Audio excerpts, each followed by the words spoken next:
So let's actually get some glaciologists that are on the Midas project involved with mapping these ice shelves. Let's see what they have to say. Well, the director of this, Dr. Martin O'Leary, we're not aware of any link to human-induced climate change.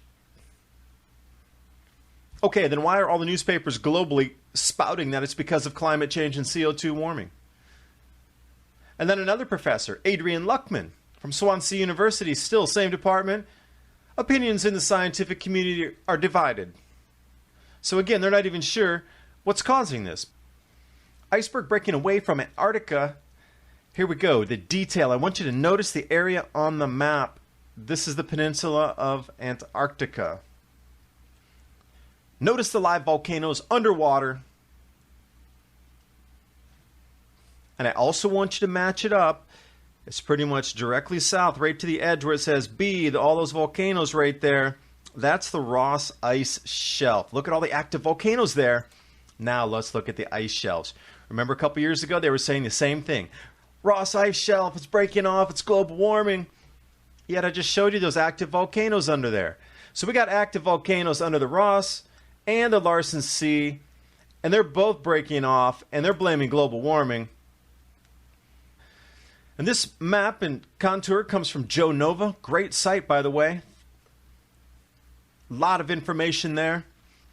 And then we jump over to a paper from Princeton University. Gravity data shows that Antarctic ice sheet is melting increasingly faster. But wait, never mind the active volcanoes under the ice. They talk about the high heat flow through the crust in the region may influence the stability. Volcanoes erupting under an ice sheet might turn it to water and affect the stability. Wow, that's amazing. I never would have thought water would do that with the volcano. Okay, well anyway, let's move on. Volcano discovered smoldering a kilometer under West Antarctica. Oh yeah, isn't that the place they kept saying it's melting? Right over here, they even had a breakthrough recently. You can even see the lava. Now here's just a simple question. I wonder if lava would melt ice. Why would I ask such a question? Just back to it's CO2. Shh, don't say anything. Just agree it's CO2. Pay your global consumption tax. And again, even more references, which I've linked below in the description box. And I hope you look at all the different references that I have for volcanic activity under Antarctica and the grand solar minimum intensification of volcanic activity. And then if you go over to WhatsApp with that, they have all these other papers linked. New paper finds that West Antarctic glaciers melting from geothermal heat from below. Collapsing glaciers from geothermal heat. Now the newspapers would have you believe this is a gloom and doom scenario because a piece of ice broke off from a continent. Russ George, I like what you got on the site.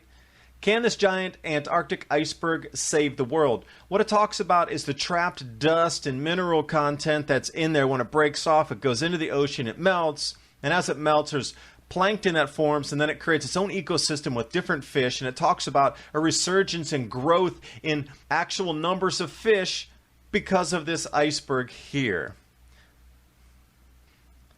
And then going through some of the comment boards, I found this really interesting link as well, which I linked below in the comment box. Please look it up. It talks about the variance between two time periods. We were told that Antarctica keeps warming. So what they did was they took 1998 to 2015, and then they subtracted the heating out, or whatever temperature anomaly it was, could have been cooling as well, from 1980 to 1997. And this is the overall sea surface temperature anomalies that they came up with. Blue means colder. Little wide out there for you to take a look at it. Also, the media claims that this is the giant iceberg, 5,800 square kilometers. It's going to just change the world. You know what? That is literally like a little tiny ice cube in the world's oceans. Do you know how vast and how many thousands and thousands and tens of thousands and hundreds of thousands of square kilometers there are on the Earth's surface of ocean, and how deep our oceans are? This is literally an ice cube that's going to melt. It's going to have no effect. It's not going to raise sea levels. It's not going to do anything like that. But what irks me the most is journalists, shame on you for printing such stuff. You didn't even do any backtracking to see if there were other instances of this happening in the past. Here we go, 1956, something 6 times the size of what just broke off ended up in the ocean. Gee, did it affect everybody on Earth? No, it didn't. And then in 1927, let's go a little further back. Something 4 times the volume did the same thing. And they're putting in the newspapers like, oh, it's all these things just happening because it's modern era and humans are always responsible. Could never be a natural force. Pay your global consumption tax to the world government.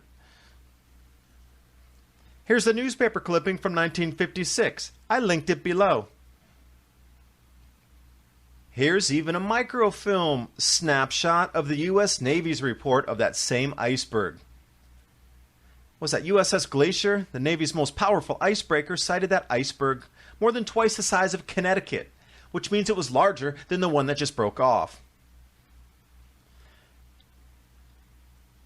But of course, Guardian blaming it all on global warming. The Independent in the UK, gotta be global warming. But I'm glad we did keep everything on microfilm. And Tony Heller, thank you for posting those clips and the images from those papers. I also linked to Real Climate Science below. Everything's linked. All this thing you keep questioning, oh, how's this and how's that? I linked everything below. And I like how this is so well written here. Climate fraudsters are busy today touting Antarctic iceberg the size of Delaware, but in fact, something in 1956, 5 times the size, broke off. How did they forget that?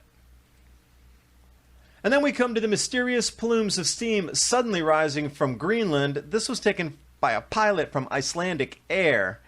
So now we got volcanoes starting under Greenland. Bit close up here. And the only thing I can possibly say is it was expected that there'd be more volcanism and tectonic activity during the entry and bottom of this grand solar minimum. Now we're starting to see a lot of activity globally right now.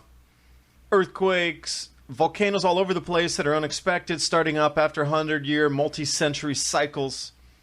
This is how quick we're going to descend into the grand solar minimum.